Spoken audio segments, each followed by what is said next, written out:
আসসালামু আলাইকুম। কুকিং হাউজে সবাইকে স্বাগতম জানাচ্ছি আমার আজকের রেসিপি দেখার জন্য।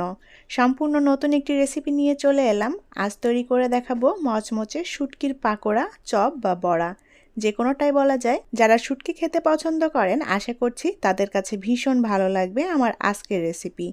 মচমচে এই শুটকির পাকোড়াটা নাস্তা হিসেবেও খাওয়া যায়, আবার গরম ভাতের সাথে খাওয়া যায়। খুবই টেস্টি এবং মজাদার একটি রেসিপি, তৈরি করাও খুবই সহজ।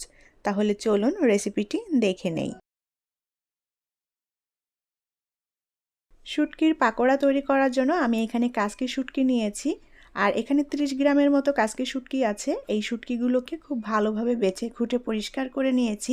এটা কাসকি শুটকি বাদ দিয়ে মলা শুটকি অথবা লইটা শুটকি দিয়েও এই পাকোড়াটা তৈরি করে নেওয়া যায়। এখন এই কাসকি শুটকিটা আমি খুব ভালোভাবে ধুয়ে পরিষ্কার করে নেব।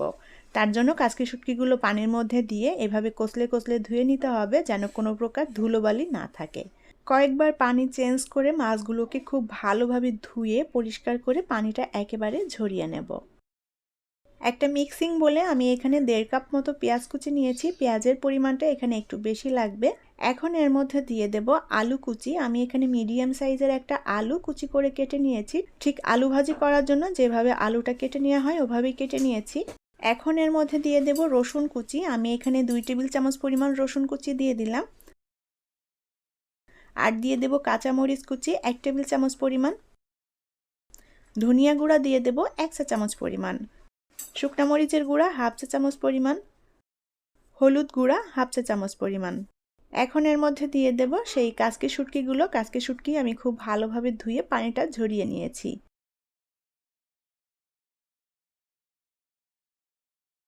আর দিয়ে দেব একটা ডিম।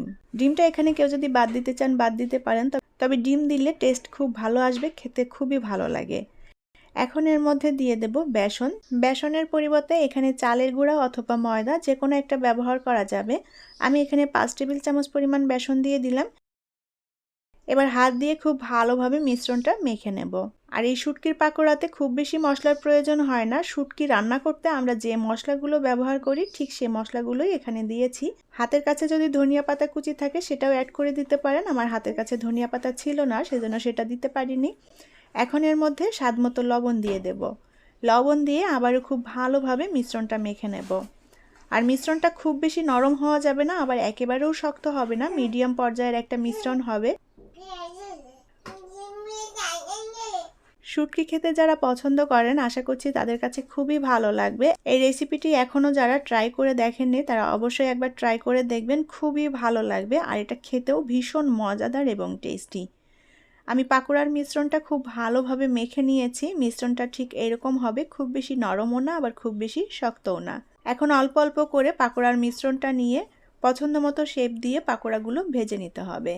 আমি খুব বেশি বড়ও করছি না ছোটও করছি না, মিডিয়াম সাইজ করে পাকোড়াগুলো ভেজে নেব। প্যানে পরিমাণ মতো তেল দিয়ে তেলটা গরম করে নিয়েছি। এখন এই তেলের মধ্যে পাকোড়াগুলো দিয়ে ভেজে নেব।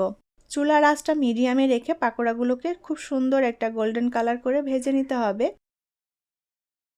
পাকোড়াগুলোর এক পাশ ভাজা হয়ে গেলে উল্টে দিয়ে অপর পাশটাও ভেজে নেব।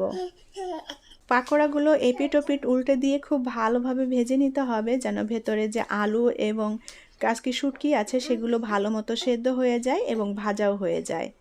আর চুলার আঁচটাকে মিডিয়ামেই রাখতে হবে, খুব বেশি লোতে রাখা যাবে না, আবার খুব বেশি হাই হিটে দিলে পুড়ে যেতে পারে। মিডিয়াম আঁচে ভেজে নিতে হবে। আমি খুব ভালোভাবে উল্টাপাল্টা করে দিয়ে পাকোড়াগুলো দুপাশটাই ভেজে নিয়েছি।